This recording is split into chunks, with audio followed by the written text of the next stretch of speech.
Morning, Falco.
the most controversial man on the internet.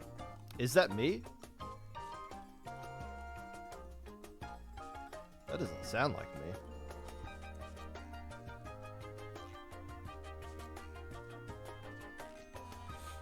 It could be. There's always the possibility of that. I haven't seen every person on the internet.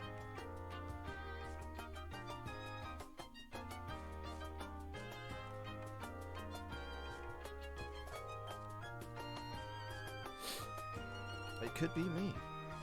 Actually, no, I take that back. If I'm the most controversial man on the internet...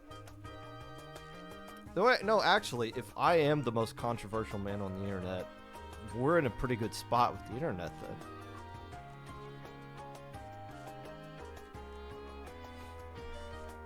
I'll take that. Obviously, we're not that. We're not in that good of a spot, unfortunately. That'd be a good goal, though. Let's make the most controversial person on the internet me, so that everybody else who is actually controversial has been simmered down a bit.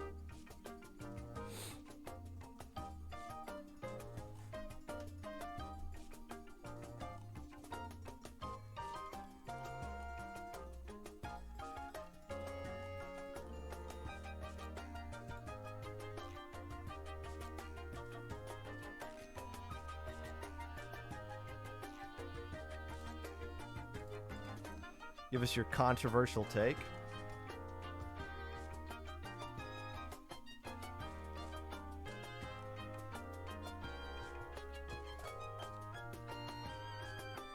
I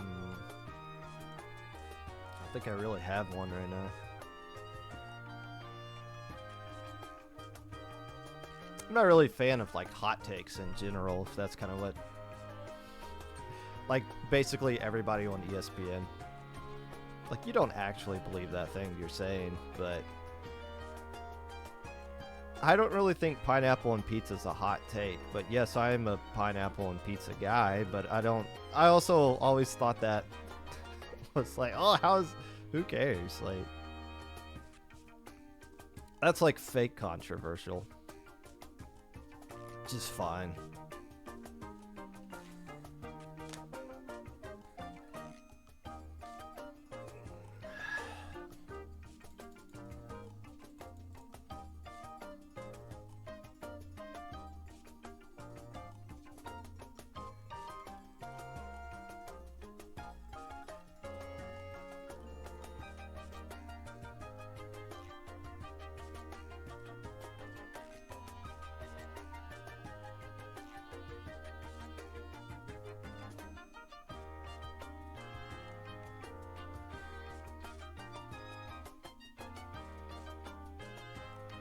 Forge Pro's up next. Might as well. You have? What map mode did you tweet about, Camo?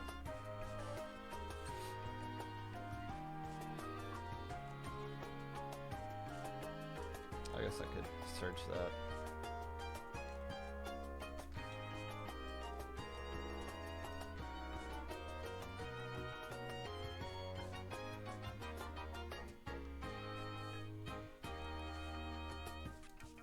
Undertow, push left. Push left with Rainmaker. Don't push right anymore. Unless you want the free checkpoint, but since they changed it, just always gotta go left.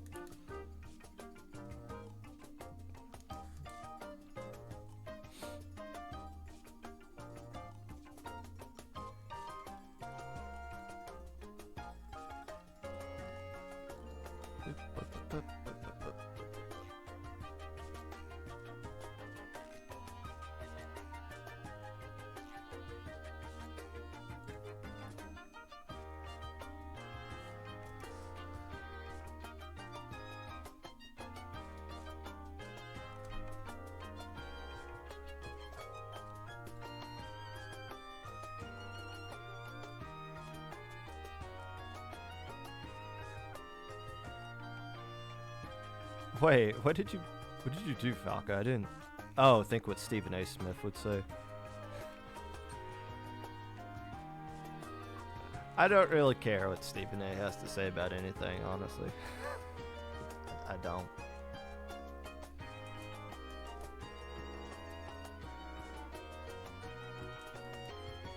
We need a zones only league? Do it. But you won't. Nothing's stopping you.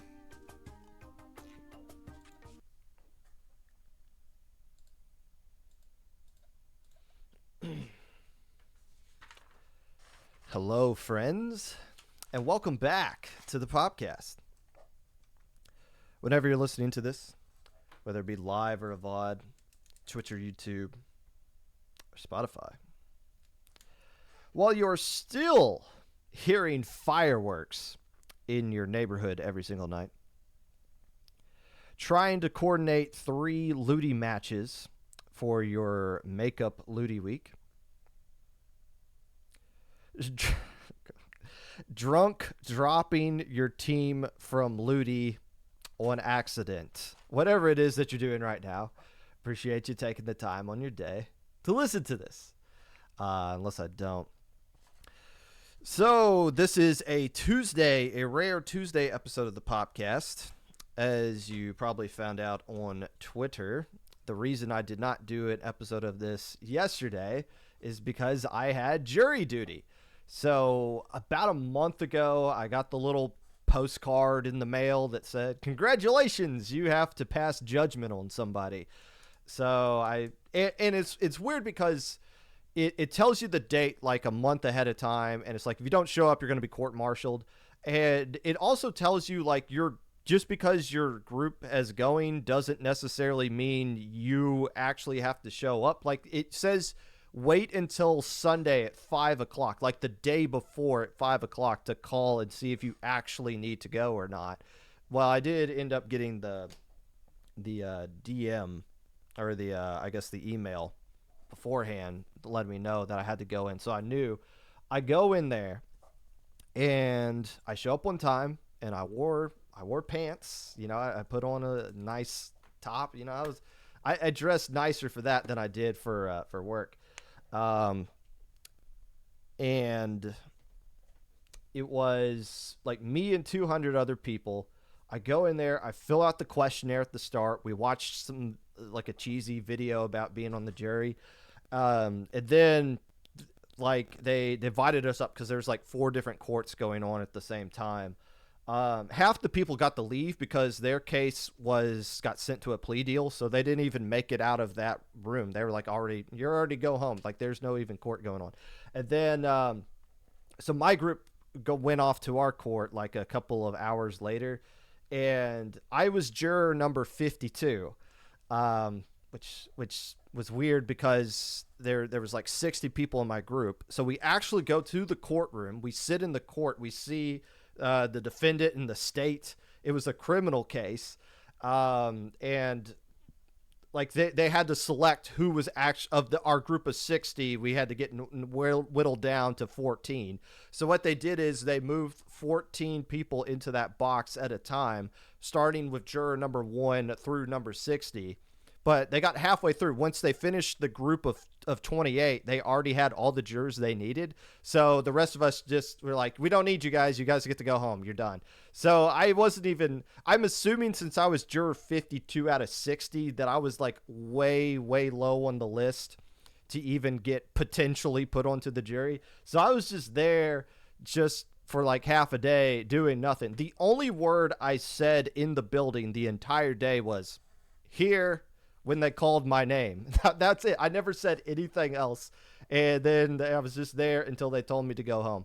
So I went home and got paid $30, which was nice. I was a little disappointed. If you got selected to be onto the jury, they whisked you away to a room that had snacks in it. And I really wanted to see what the snacks were. And I'm never going to get to know because I'm not going to get picked for another 2 years.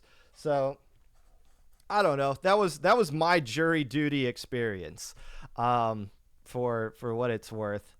And I showed up to do my duty, and I did. And now I don't have to do it again for at least 2 more years. Interesting time. I will forever be known as juror number 52. And it was also just like a 1-day trial. Like I assumed like could go in, it was going to be like a month-long thing or something. No, like whatever, I didn't look it up, but like it would have been over at that point. I'm getting a lot of phone calls from, hold on. We're going to take a little break.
Hello, friends, and welcome back.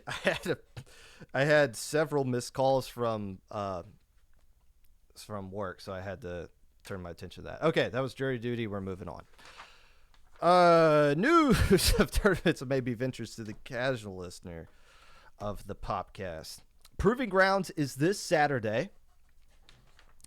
It is going to be using the same map pool as Super Jump, which is going to be next weekend. So this Proving Grounds is upcoming Saturday.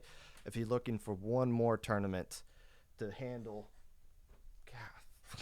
to figure out how to get ready for the next upcoming Super Jump, this is the tournament to do just that. Also, yeah, I think that's the only thing that's going on right there. I think there's one more thing, but we'll give a little shout out to it later. Fair enough. Today, we are going to be discussing Splat safety, their decision from last week and the aftermath of everything that followed up with that. Fair warning, obviously, this is going to be a little bit more of a serious episode. Be mindful of that in chat. And wait until you hear everything I have to say about this before you call me a Rush Limbaugh of the competitive Splatoon community, which is what happened the last time I talked about Splat safety. So let's listen to everything that I try to say here before you say something really weird and make yourself out to be a weirdo in chat. That would be my thought on that. First, we did have some things that happened last week tournament-wise. This is a competitive Splatoon podcast. Let's get through it with the weekly recap.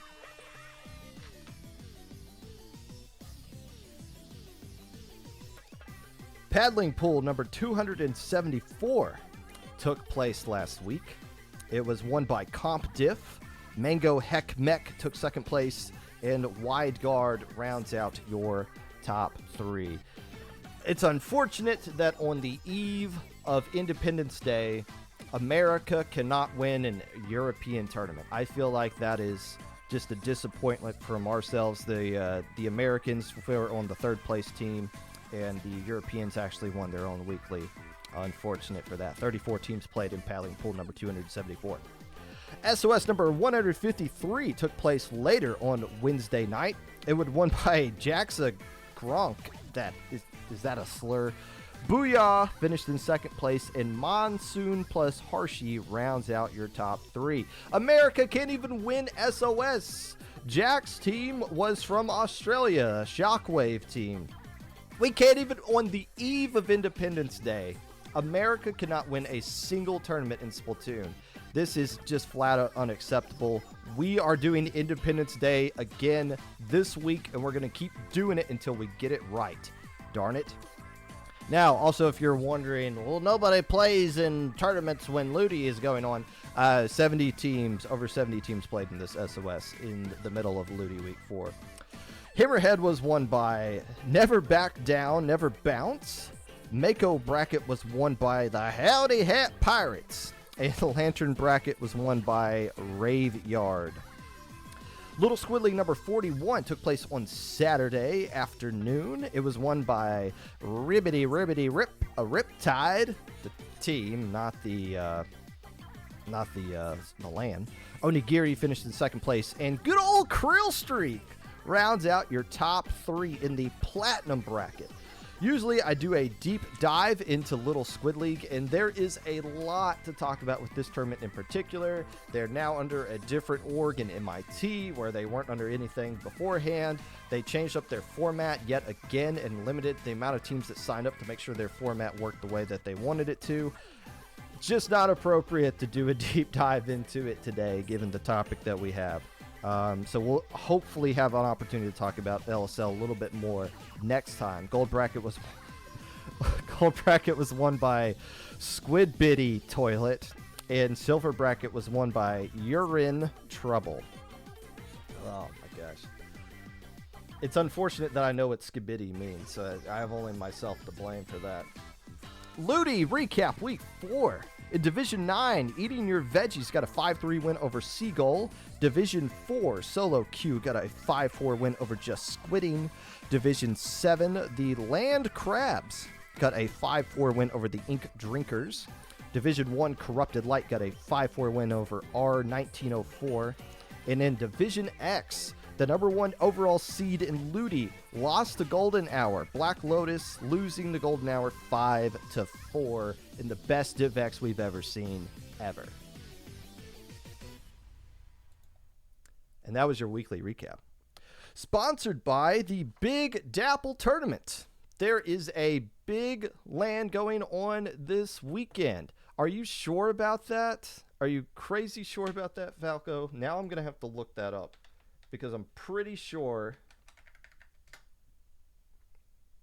And if I just lied about that, man, I got work calling me. I'm lying on. No, they lost. Black Lotus lost that one. Golden Hour won 5-4. If that's not the case, then Golden Hour lied on the form, because Challenge currently has Golden Hour up 5-4 in round 4 of that one. So if that's not the case, then Golden Hour lied when they submitted their information. So Big Dapple, though, they are the we'll try to get somebody who is going to Big Dapple. I have one person in mind. Hopefully we can get them on next week to talk about their experience with Big Dapple, the official sponsor of today's segment of the weekly recap. Man, this is the worst time to have the most scuffed episode of the Popcast ever. Not a good opening 15 minutes to this one. And now we're getting into this topic. Let's finish strong. It's a live show. Can't just cut and edit it when things get weird. You just got to keep moving forward. As I said before, we are going to be going all over the place on what is yet again another serious topic here on the Popcast. I would ask that you hold your judgment on what I have to say until you hear that everything I have to say, because you might think I'm going one place, but we're going to bring it back. I'm just trying to give you my thoughts on everything that took place last weekend. And man, once again, we are covering a serious topic from the competitive Splatoon community here on the Popcast. Much like we did a few weeks ago with the jackpot situation. And like I said then, I'll say it again now, I'm talking about it because we need to. These aren't things that you can just sweep under the rug and well, hopefully people will forget about this and, oh, well, the things have died down after a few days, so now we can just move on and talk about other things. We don't really move forward. We don't really find ways to improve as a community when we don't talk about things like this. So that's why I'm going to continue to talk about things like this on this kind of show, because I feel like it would be disingenuous of myself to not do so. Obviously, I'm not going to go into too many details about the Six or Jim, because there's obviously a bunch of legal stuff that's tied up into this. It's also not fair to Six to have this stuff talked about at length, as it has been essentially since February of this year, to have been doubted this entire time, for this to be discussed at length, for there to be just like no escape from any of this stuff. It's just not fair. So I don't really want to go too deep into that. Instead, I want to focus on Splat safety, how they've handled this entire situation from the past weekend, and just my overall thoughts on the entire situation that I feel like is worth talking about here. So just a basic review. And again, this is the understanding that the vast majority of you are already aware of the topics that are been going on in the past week, but this is usually something where maybe like a year from now you want to come back and be revisited of it. Let me give you just a very brief overview of what all took place. Basically, Six raised a complaint to Splat Safety about Jim, requested a temporary restraining order. I don't know, and I'm not going to sit here and say things that like are, I know this is a truth and I know this is not. Like, I don't want to sit here and say this document means this specifically when I just don't know. But I do know Six has at least requested a restraining order, a temporary restraining order against Jim, for SA related things. Splat Safety, who Six raised this complaint to, ruled that Jim was not a threat to the community. It didn't ban him, but just basically said they're putting a pause on the case until the situation gets resolved, I'm assuming within the legal side of things. Well, that obviously, if anybody were to raise a complaint about somebody in the community and Splat Safety or whoever they raised a complaint to was like, no, that's like, we're just going to let the legal side handle this. We're going to pause this things right now. For an organization that's built around protecting the people in the community, it's obvious that somebody would not feel protected getting that kind of response. So more evidence was posted from Six's side of everything that they could that they felt comfortable kind of sharing onto Twitter, including actual legit court documents and other screenshots. And that's the most into details that I want to go into this. Again, there's a bunch of legal things I don't understand. Probably why I didn't get selected to be on the actual jury. And it's not fair for me to sit here and speculate. Yes, I've Googled certain things, and there's nothing wrong with Googling things when you don't know about it, but there is something wrong about going on to a show like this and spreading information that you just like legal definitions of things. Well, this is what I think this means. Like, no, that doesn't help anything. Like, that's not what needs to be taking place here. But that is just a very brief summary of kind of went on yesterday or last week.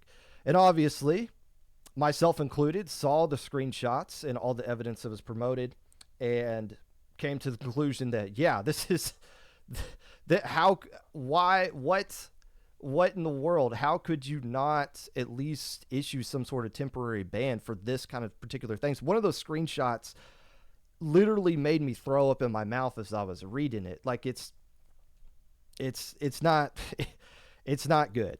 It's not good stuff. I'll just leave it at that. The evidence that is shown is extremely damning. What I couldn't wrap my head around was the statement that Splat Safety put out the next day. I tried it. What we try to do on this show is let's cut through the crap on Twitter. Let's obviously there's going to be people ratio. I'm going to ratio you and deactivate your account and like all these random like crazy things that are just put out there to get as many likes as possible, and let's just make jokes about this situation. Like, let's try to cut through all of that crap and try to do some deep diving and figure out what it is that's exactly going on here. Because with Splat Safety's statement, I just couldn't quite understand what it is that they were like. I just didn't get it. And obviously several people did as well. It has 185 likes and 441 comments. It obviously didn't go over that well. I'm going to post it here in chat because I'm not going to go over word for word what it says. But I'm also not going to try to like paraphrase it and say something that it doesn't actually say. But basically it just gives their point of view of why they came to or how they came to the decision that they came to. I will say this. They're saying that we decided to pause this case for lack of evidence at this time, and we are seeing many outraged comments about this on social media. However, we stand firmly behind our decision. And then they explain why. They're talking about how they haven't received any documents or third-party assessments from professionals. That's kind of questionable. They kind of discredit the fact that Jim is part of Splat Safety. They said that's not the actual case. Here's some things I do want to read out, though. And it's the last kind of slide they put up here. Quote, "We understand it is difficult to trust an anonymous group of people to make decisions about sexual violence. Our community is made up of a diverse group of people. Our council is made up of a diverse group of people with very different life experiences, especially when it comes to issues of sexual violence. It is the women of our council who are most active in reaching a decision. Members of our council have personally experienced various types of sexual violence and speak openly within the council about this and how it relates to the cases we receive. The majority of our council with personal experience has personal experience with marginalization, and we understand the harm and risk of existing power structures in our society. We are very careful not to reproduce those power structures within our council, and many of us, if given only the information available online, would probably enthusiastically criticize Splat Safety as people are currently doing online.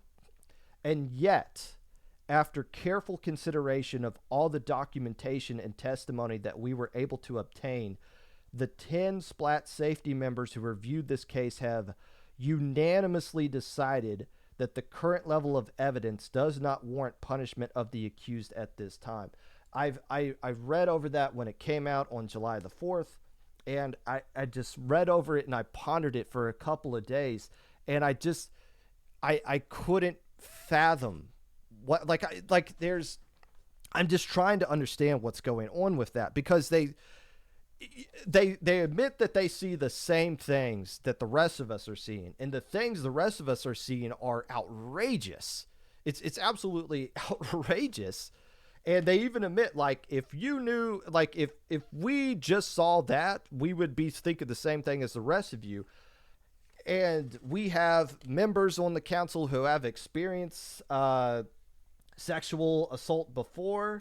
We have members of the council who've like felt marginalized in situations in the past. And despite all of that, they still have 10 people that are unanimously sticking to dying on this hill that Jim should still not warrant any kind of punishment at all. It's crazy because it's hard to wrap your head around that from what I've just seen. Like they admit how significant the overwhelming public evidence is, and is still saying all 10 of us are on board with this regardless. They've got to be the only 10 people on planet Earth that are. And it's crazy because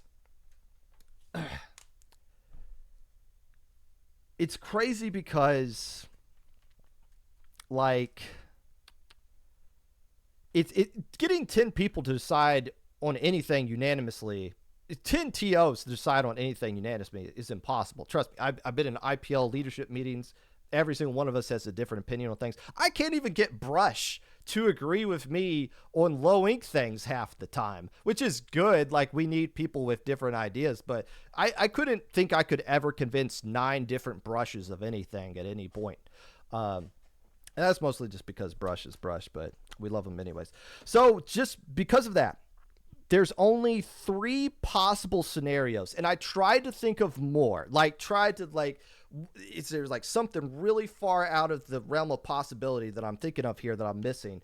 But I've come up to 3 legit scenarios as to why, despite all of the overwhelming support or overwhelming evidence and support, I should say, for the victim, why they're doubling down with this. Option number 1, they're lying and Jim really is a part of Splat's safety. Now, I don't think that is the case. I don't really think Jim is a part of that. Splat's safety has come out and said Jim is not a part of this. Jim has come out and said he's not a part of this. And I understand, like, those are just words. There's no, like, real proof to back it up. There's no real screenshots with that. But the reason I'm willing to believe that Jim is not a part of that is that's 11 people keeping a secret right there. And I know there's more than just 10 people that are in Splat's safety. So let's say 15 people are a part of Splat's safety or a part of this, and Jim included. And not one of them have come forward and whistleblown this and be like, no, everybody's lying. Jim is a part of this. And is being led along the way. Like, it would be so easy for someone to step forward, and it's not like they would be like blackballed or anything like that, or you're not going to be allowed to TO for the rest of the time because you tattled on Splat safety. Like, it would be so easy for someone to point this out as a lie, and that hasn't happened. And just everything surrounding that, I genuinely believe Jim has no connection to this at all. Now, you could also play the card that maybe because Jim has made videos in the past supporting and explaining Splat safety, which he has done, that this is like because you did that, we're going to protect you kind of thing. I'm not going to sit here and tell you what you should and shouldn't believe. And that's why I have it listed as just like a scenario, because I'm trying to think of everything that would lead to the statement like this. Possibility number 2. The members of the council have just lost their damn minds. Now, if you put that thought out there on Twitter, everyone's gonna be like, yeah, you're right. They already have. Or Pop Gun, they've been losing it for long before this. Okay, well, maybe. Now, look, to be fair, all of us lose our minds at points. I was one of the driving forces behind the idea that IPL should unban the splatter color screen, and we did, and it took us one day to realize that that was the worst decision we've ever made within IPL's history. Obviously, we went back, we corrected it, we were like, hey, yeah, we effed up, that's on us, it's not going to happen again, we're getting this new policy, and it worked through. Which is also another kind of crazy thing about this, is Splat Safety has mentioned before with a previous case. Sometimes they give more information about why they do bans. Sometimes they don't. It just depends on how outraged everybody is, which makes me think, why don't you just provide more information from the jump if you're going to provide it at some point in the future anyways? I digress. They pointed out before how sometimes they'll reach out to the accused about a situation that's been brought to them, and the accused will be like, I'm not talking to you or anything. So they're like, all right, well, we're just going to ban you indefinitely until you talk to us. And then at that point, they'll be like, okay, I'll actually talk to you right now. I didn't realize you guys were actually going to call my bluff about that. So Splat Safety has said before they have revised their decisions on things, and every decision they make is not final. So even though they've seen all this other stuff, they still haven't revised this current thing. So yes, there is the possibility that they've lost their minds as a collectively 10 people unanimously. And they've also just like have been continuing to keep their mind completely lost for the course of the week. It's a possibility. The third option here, and they've been alluding to this, and I've seen from the public server that they have thoughts of this as well. They've heard from the other party, and whatever it is that they heard from the other party has made them feel confident that they got the decision on this right.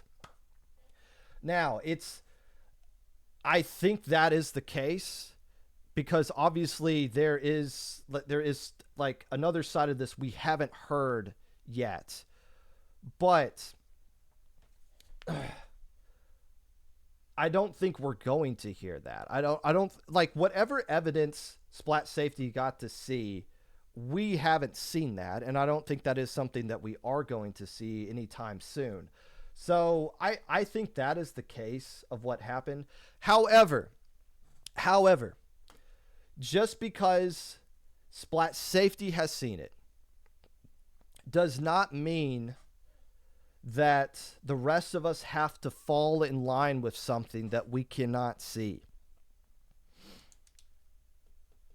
If they feel like they've got it right, and what they're basically saying is, if you guys saw what we saw, you would be on the same side as us. Well, we can't make that decision because we don't see. And I'm not going to sit here and speculate whatever it is that we haven't seen, because again, that's not fair to anybody. It's just flat out not. But as a TO, I can't dismiss the public evidence for the private one. I can't just look past and go along with a ruling because of something that I cannot see. I can't do that. And I completely understand, well, not just understand, I agree with everybody who is giving fair criticism. Obviously, the people that are making death threats and being jackasses, I don't agree with that. Of course I don't. But I can't sit here in good faith and run a tournament based off of private information that I haven't seen yet. Now, I understand why I have not seen that and why we're probably not going to see that for a while. Again, this is a legal thing, so I'm assuming a lot of this is like, this can't come out until whatever gets this figured out. So this could be something we don't even find a solution to until we've all completely forgot about all of this ever happened, like a year plus from now.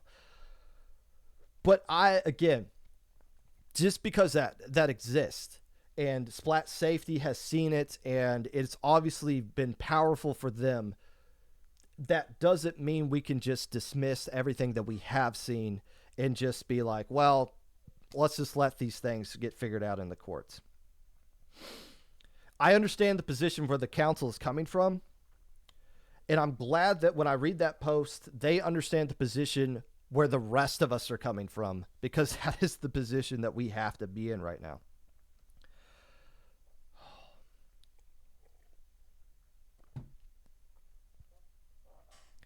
Again, if somebody were to go to Splat Safety and then they were to see the ruling like this, it would make them feel like they weren't being protected.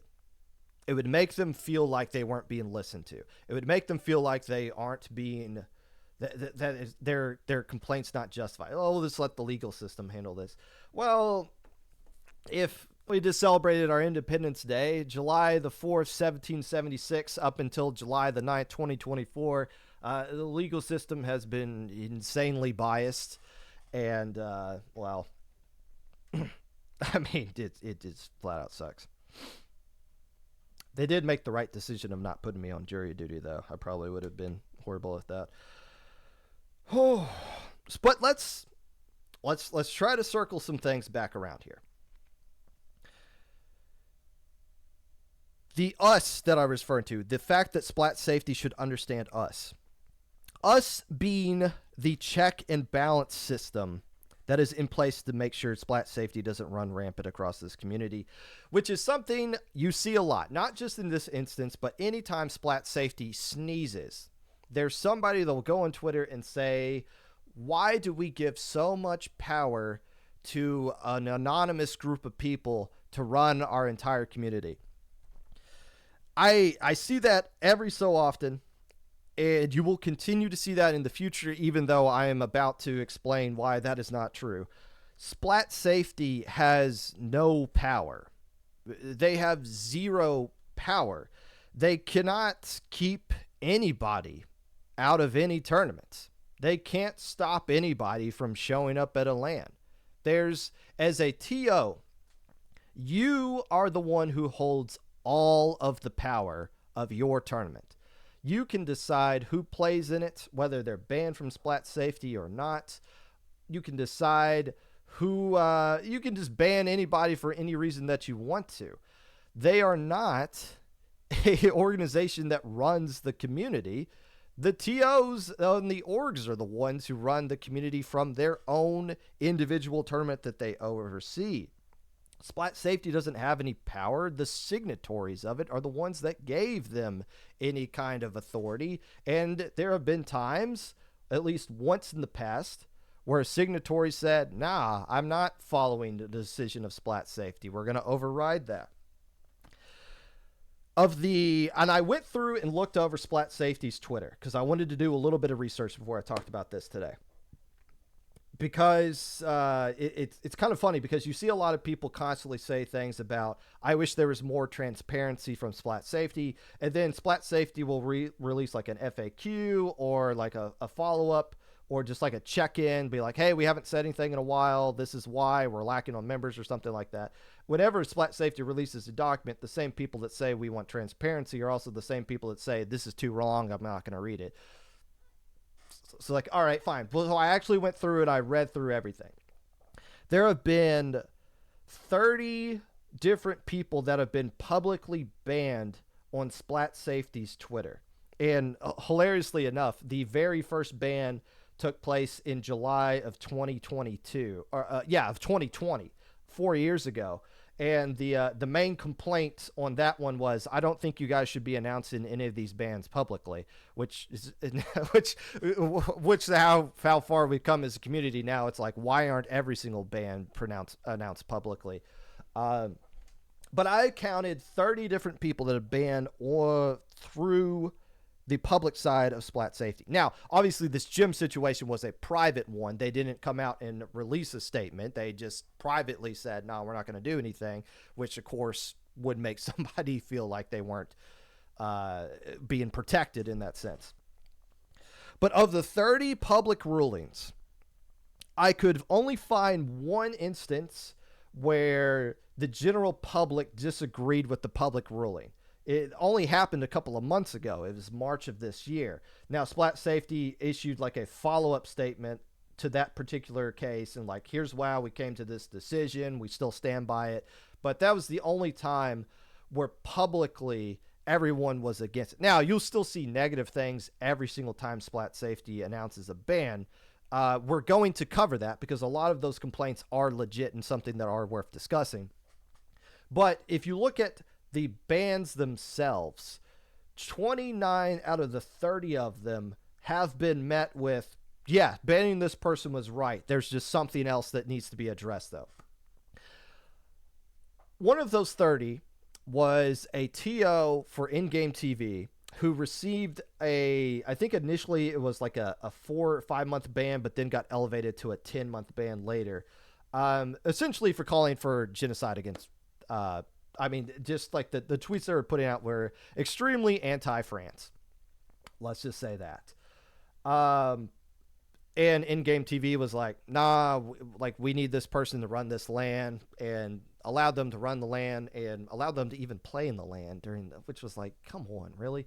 So that was the only time a signatory has ever gone against a ruling of Splat safety. So 29 out of 30 is, as far as the public bans. We don't know how many private bans they've been. They said in their FAQ that they've made 70 rulings. So 30 public, that would be about 40 that are private. But the vast majority of them have been seen as good. I'm glad this person got banned, and the signatories support it. So it's up to the signatories to actually put forth the effort to agree with the bans or not. We, the IPLs, the Dapples of the world, we're the true ones with the power. So whenever you say we need to overthrow Splat safety, they're an investigating organization, an investigating group. You're not overthrowing the Illuminati if you get rid of Splat safety. You're overthrowing the Scooby-Doo gang.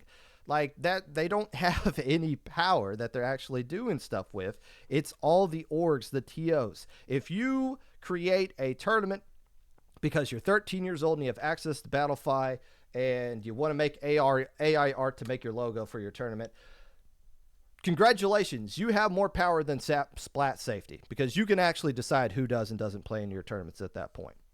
That's just how it is. However, with this particular case, I've said there's only been one time where a signatory went against Splat safety. This has to be the second time. Like, you cannot, in good faith, I don't think, not at least issue a temporary ban until things get figured out. And I know there's another party that we haven't heard from, but that doesn't mean that we can just, well, until we hear from you, we're just going to let it slide. Like, you have to support the victim, and you can't, and it's not just the victim that you have to support. This is the much larger problem that kind of took place, or was kind of highlighted from last week. Someone my wife and I respect tweeted about a situation they had with Splat safety. They tweeted about this last week over everything that happened, where they submitted a complaint to Splat safety about sexual assault against, I guess, somebody in the community. They didn't get a response from Splat safety for 5 to 6 months. This was 2 years ago, mind you, and there was a time period where Splat safety openly said, we don't have members in our community, in our council. We're lacking resources. We need help. Please, like that was kind of time period, but still 5 to 6 months of submitting an SA complaint and you hear nothing. I've noticed something about twitlongers, about posts from women or anyone who's being harassed or marginalized, or somebody with clout kind of like having power over somebody else. I've noticed something about all those kind of twitlongers, of them sharing their experiences. It's never, this is something someone did to me last week, or this is something someone did to me a month ago. It is always, almost always, here's something that happened to me 2 years ago. Here's something that happened to me like 4 years ago. Here's something that I've been holding in for a long, long time, and I never felt comfortable sharing it until now. I never had the whatever to come forward and say this thing now. From what I've been, and we've been in a lot of situations lately where it's been like, listen to us. Like, instead of talking over, listen to what we're trying to say. And the things I've been hearing are people in those kind of situations feel like they are not being listened to, they're not being protected, that they're not being heard, that they're not being taken seriously, that they're not being believed. And even if, like, I get people to believe me and we get rid of this person a year or two from now, there's going to be some top level player that's going to be like, hey, can we bring this person back into the community? Like, can the victims please just forgive this person so they can come and help play my team and help me win? Like, they've changed and all this stuff. Like, they get to see that, and they get to be reminded of that every single year that somebody tries to bring that person back into the community. And it's like, it's so unfair. And I talked about this with the jackpot situation. It translates to a bunch of other things as well. But people see that, and it makes them not want to come forward. So when anybody who's been holding something in from something that's been going on to them from someone in this community for years now, and they see what happened last week, what they end up doing is just going away. And that's another person that we lose in this community. And that's another jackass that is still in the community that we don't know about. That's the real problem that took place last week, because we created yet another situation to drive away the most vulnerable people that we have in this community. That cannot be acceptable. That we can't have an atmosphere here where victims won't speak out because they feel they won't be heard. Like the example I pointed out of the person who had to wait 5 or 6 months for that, or even believed. Now, rather than just sit here and say, because it's so easy to say Splat safety needs to be better, which it does. A solution has to be come up with, and I don't know how to wrap up this segment that I've been spending a couple of days writing on here. But let me just say this. One of the main complaints people have about Splat safety, even when they are fully staffed, which I don't know if they are or not. They got 10 members according to their FAQ. That seems like a lot, but I don't know if they need more than that. And I'm not volunteering to be a part of that council. I mean, but there's still other ways that we can help.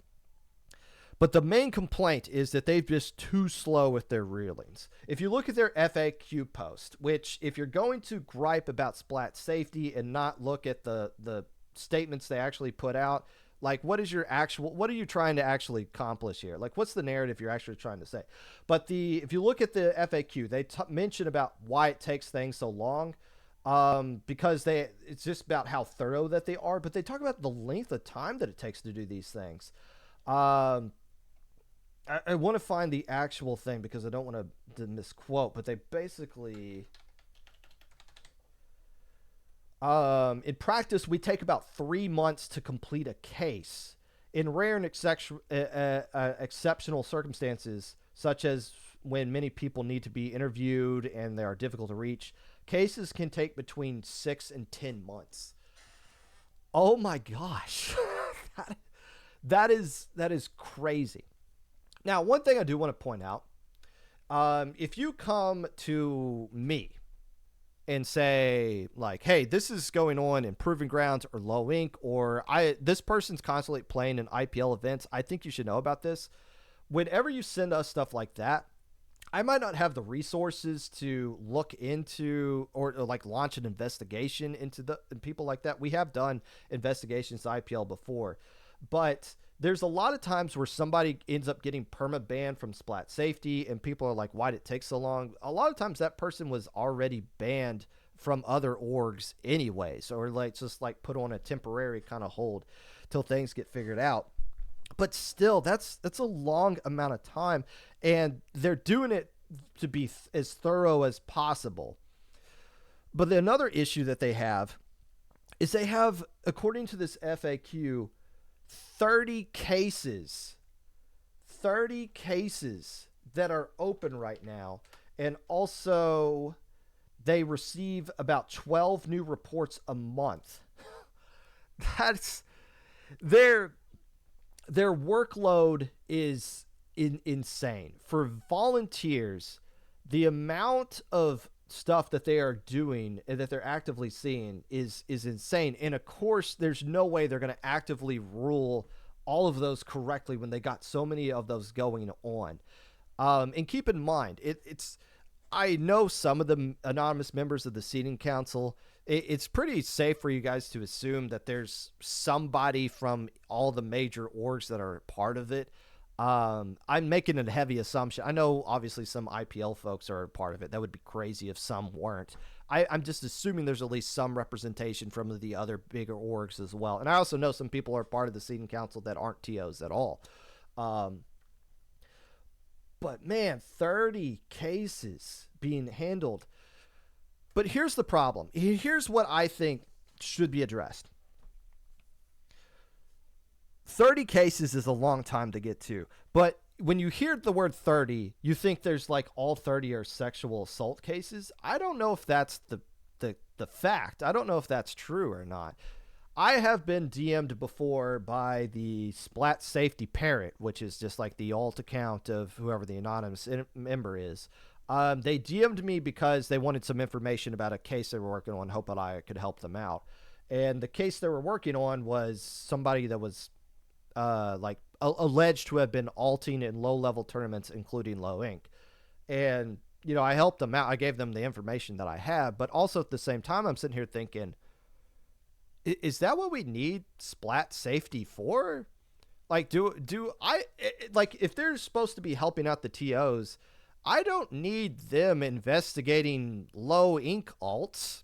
I do that every single weekend myself. Like that, we get Smurf complaints all the time, and we have our own system of how we go about dealing with that thing. Like, do we need Splat Safety dealing up their resources to some of these minor cases? No. Like, if you're a TO of an event, it's kind of an assumed thing. You should be handling issues within your own tournament.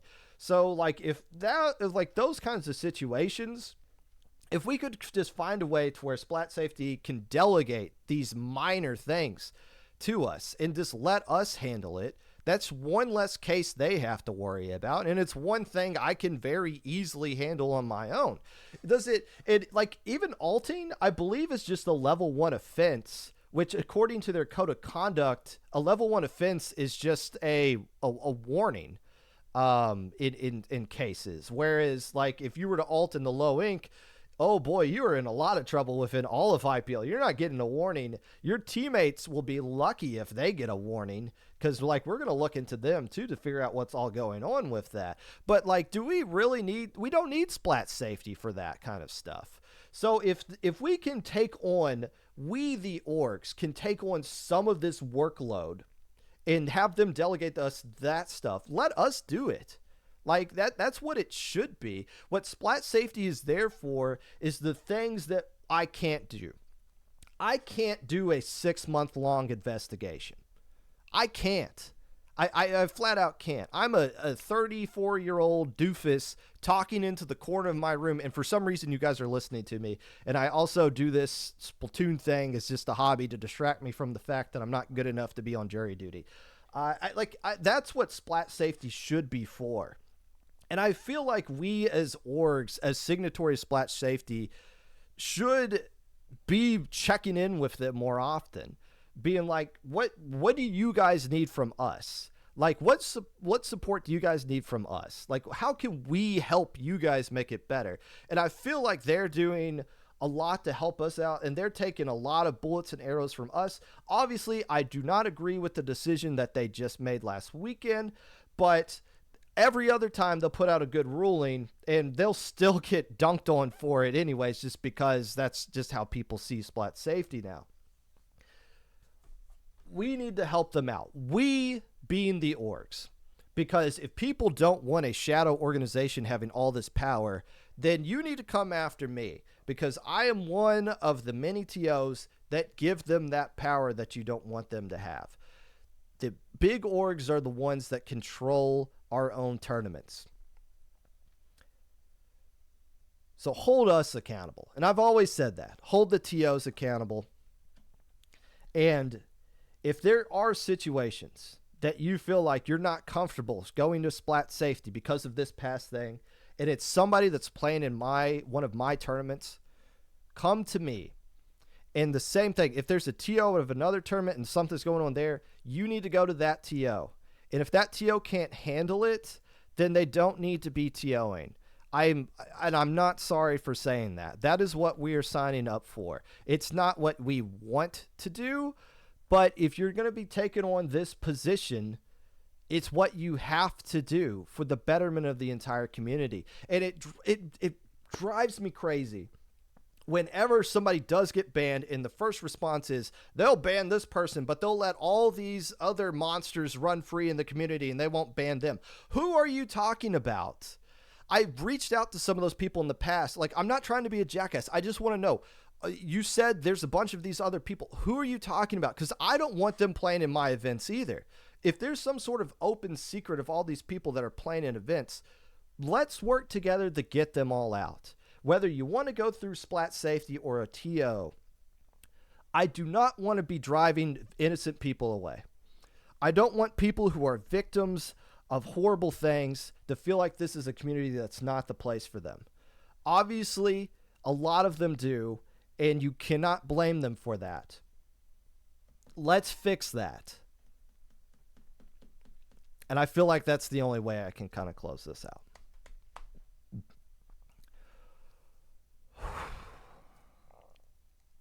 I think there was one highlighted message from Falco.